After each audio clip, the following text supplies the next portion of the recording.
Assalamualaikum warahmatullahi wabarakatuh. Shalom, Om Swastiatsu, Namo Buddhaya, salam kebajikan untuk kita semua.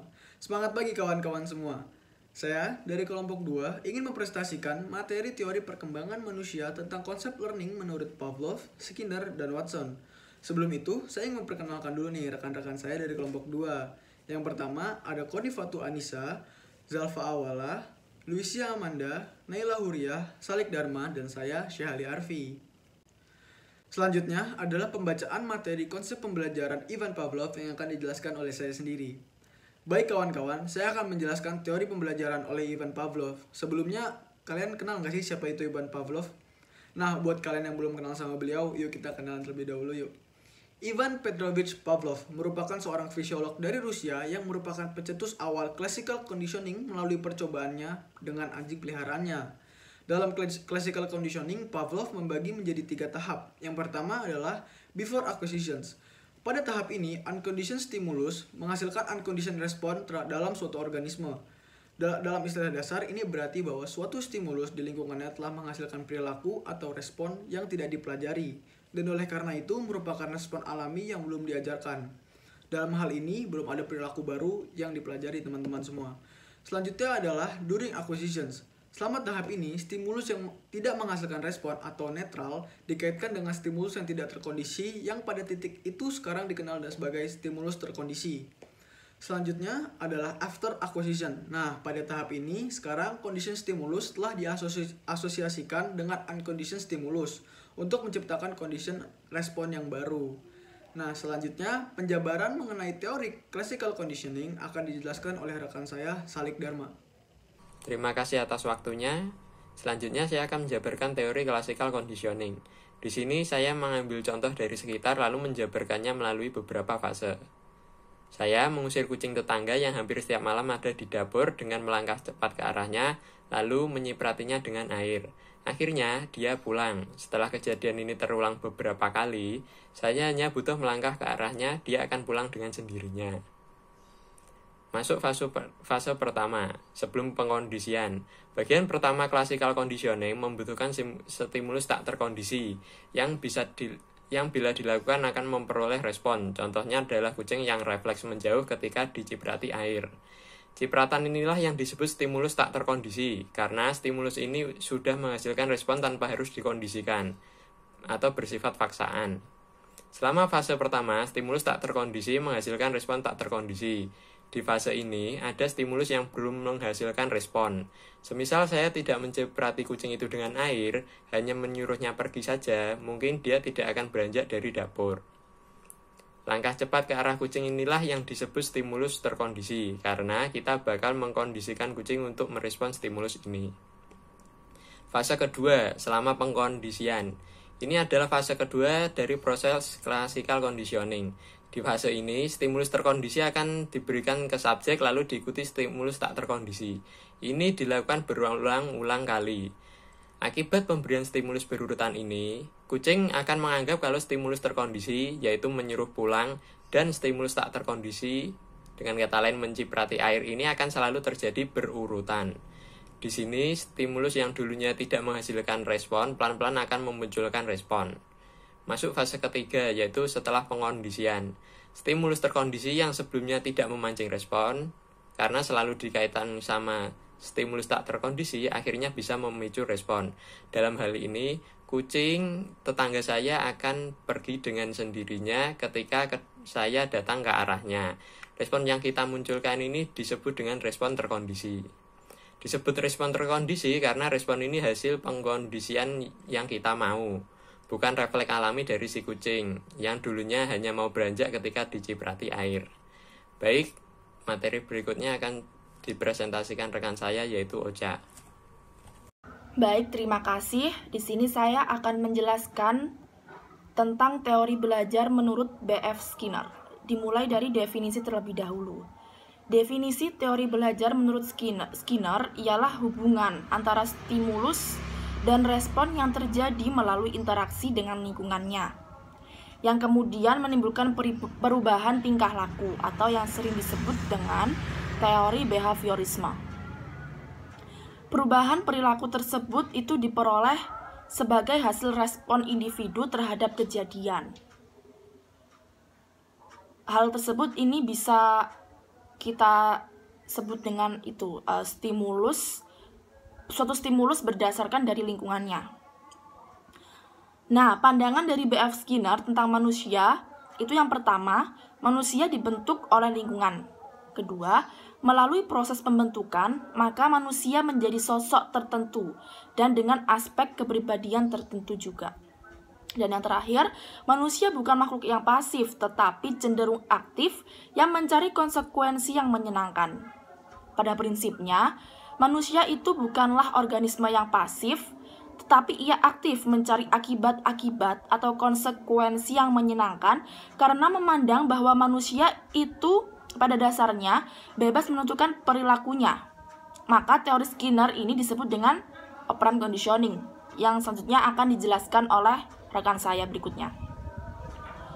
Baik, untuk memudahkan kalian untuk memahami materi tentang teori belajar menurut Skinner, saya akan memberikan kata kunci atau keyword pada materi kali ini, ialah stimuli dan respon, di mana hubungan antara stimulus dengan respon yang ditunjukkan individu atau subjek tertentu melalui interaksi dengan lingkungannya.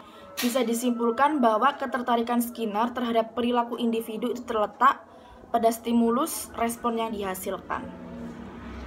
Baik, terima kasih perihal penelitian, contoh, dan penjelasan lebih lanjut tentang operant conditioning akan dijelaskan oleh teman saya. Kepada Lucia Amanda, dipersilakan. Terima kasih atas kesempatan yang diberikan. Di sini saya akan menjelaskan tentang konsep belajar dari Skinner, yakni operant conditioning. Operant conditioning adalah metode pembelajaran yang menggabungkan perilaku dan konsekuensi, menggunakan reward serta punishment dalam penerapannya. Pencipta teori ini, yakni Skinner, mengemukakan dua pendapat. Yang pertama, perilaku yang diikuti oleh stimultan penggugah dapat memperbesar kemungkinan dilakukannya perilaku tersebut di masa selanjutnya. Yang kedua, perilaku yang tidak lagi diikuti oleh stimultan penggugah dapat memperkecil kemungkinan dilakukannya perilaku tersebut di masa selanjutnya. Operant conditioning sendiri terdiri dari dua konsep utama.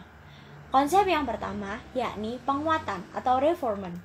Penguatan atau reformant adalah konsekuensi yang meningkatkan probabilitas bahwa suatu perilaku akan terjadi. Reformant ini terbagi menjadi dua. Yang pertama, penguatan positif, yakni penguatan berdasarkan prinsip bahwa frekuensi respon meningkat karena diikuti dengan stimulus yang mendukung atau reward. Contohnya seperti hadiah, perilaku bahagia, atau penghargaan.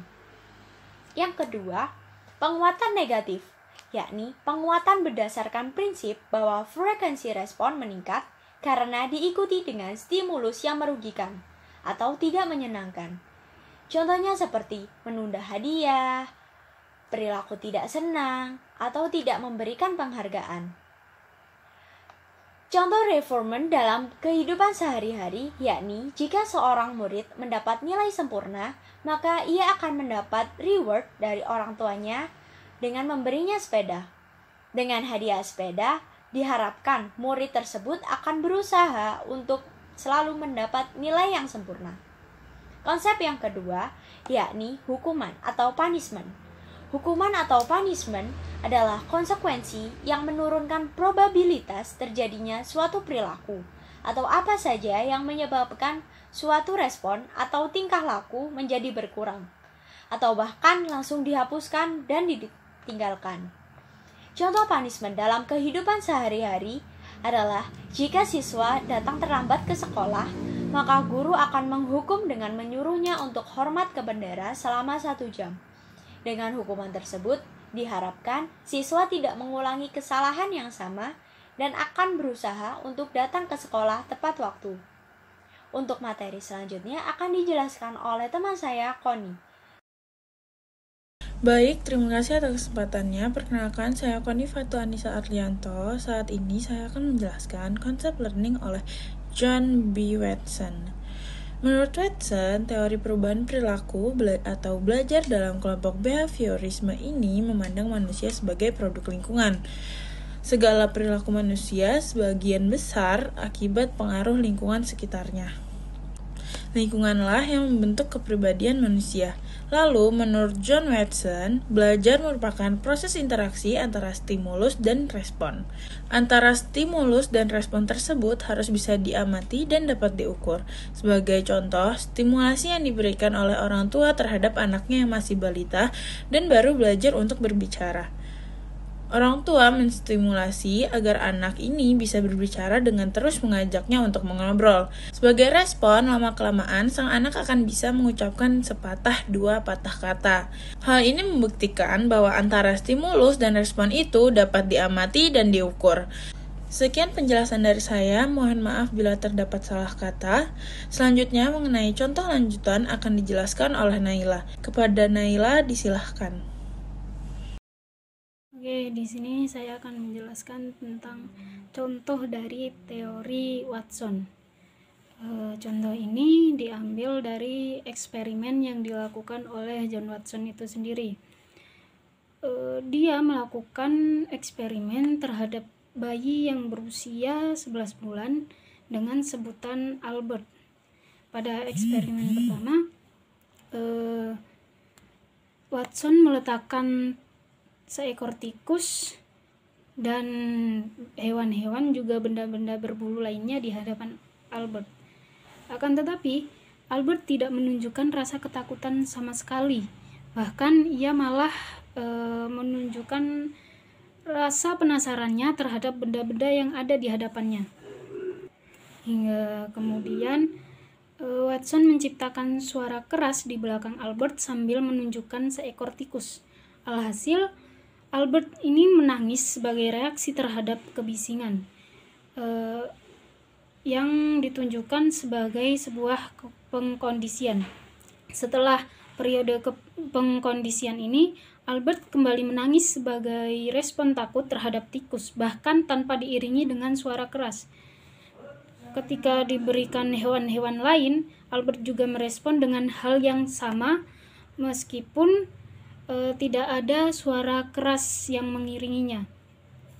Sampai pada akhirnya Albert ini mengalami sebuah gangguan kepribadian dan fobia terhadap benda berbulu dan sebagian besar hewan, khususnya terhadap tikus putih. Sementara penelitian ini menilai hal itu sebagai sebuah keberhasilan.